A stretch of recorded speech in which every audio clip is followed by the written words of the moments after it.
सोमलिंगेश्वर तसेच विश्वकर्मा भगवान, माता कालिका आणि आदरणीय व्यासपीठ, मी इथं प्रवचन किंवा व्याख्यान करायला आलेलो नाही आहे.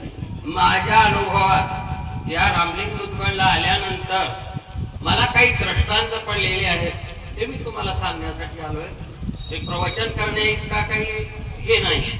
मला ज्यावेळेस मला इथल्या कासार शेतीचे नागनाथराव महामुनी यांनी मला हे काम करा म्हणून सांगितलं, मनावर होता, पण मला कठीण होतं. मी औरंगाबादला राहत होतो. औरंगाबाद आणि रामलिंग मुदगड जवळजवळ 10 तासाचा अंतर आहे. ते कार्य कसं करावं ते मला 10-15 दिवस मी विचार केला. आणि एक दिवशी गुरुवारी मला पहाटे उठून स्मरण करायच्या सवय आहे. ज्यावेळेस मी स्मरणाला बसलो त्यावेळेस मला असा दृष्टांत झाला की म्हणले, तुला साधूची सेवा करायची संधी आलेली आहे. तू जर ती संधी दवडलंस तर या नरदेहाचं काही सार्थक होणार नाही.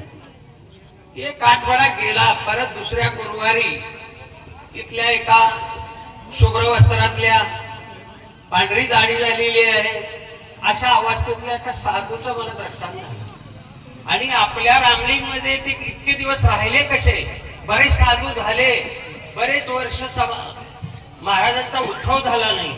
पण ज्यावेळेस महाराजांना ज्या दिवशी अष्टमीच्या दिवशी त्यांचा उत्सव, त्यांना भोजन घालायचं, तर एका साधूने ते आपल्या हातावर हवेचा नैवेद्य केलेला आहे आणि हवेचंच पाणी घेऊन हातावर घेऊन देवाला पाणी सोडलेलं आहे. कृष्णार्पण म्हणून सांगितलेलं आहे.